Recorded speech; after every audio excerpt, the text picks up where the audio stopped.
Hello guys, welcome to my channel Nutrifit mentor. આજે આપણે ગુંદ કતીરા વિશે વાત કરીશું। તે સ્પેશિયલી ઉનાળામાં લેવામાં આવે છે। તે આપણને હીટ સ્ટ્રોક અને ડિહાઇડ્રેશનથી તો બચાવે છે, પણ તે ઉપરાંત બીજા ઘણા ફાયદાઓ આપે છે।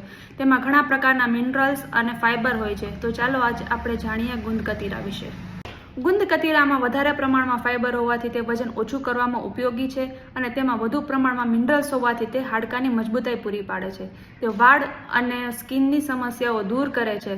તે ડાયજેશન ઇમ્પ્રૂવ કરે છે અને ગુંદ કતીરા તાસીરમાં ઠંડુ હોવાથી તે હીટ સ્ટ્રોક અને ડિહાઇડ્રેશનથી બચાવે છે।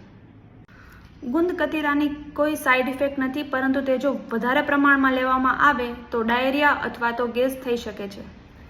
ગુંદ કતીરાનો ઉપયોગ કરવા માટે તેને 4 થી 5 કલાક પહેલા પાણીમાં પલાળવામાં આવે છે। ત્યારબાદ તેનું ટેક્સચર જેલી જેવું બની જાય છે। ગુંદ કતીરાને પાણીમાં દૂધ, વોટરમેલન જ્યુસ, ડેઝર્ટ, સ્મૂધી, લીંબુ શરબત અથવા કોઈપણ પ્રકારના ફ્રૂટ જ્યુસમાં મિક્સ કરીને લેવામાં આવે છે। વધેલું ગુંદ કતીરા આપણે ફ્રીજમાં 3 થી 4 દિવસ સુધી સ્ટોર કરી શકીએ છીએ।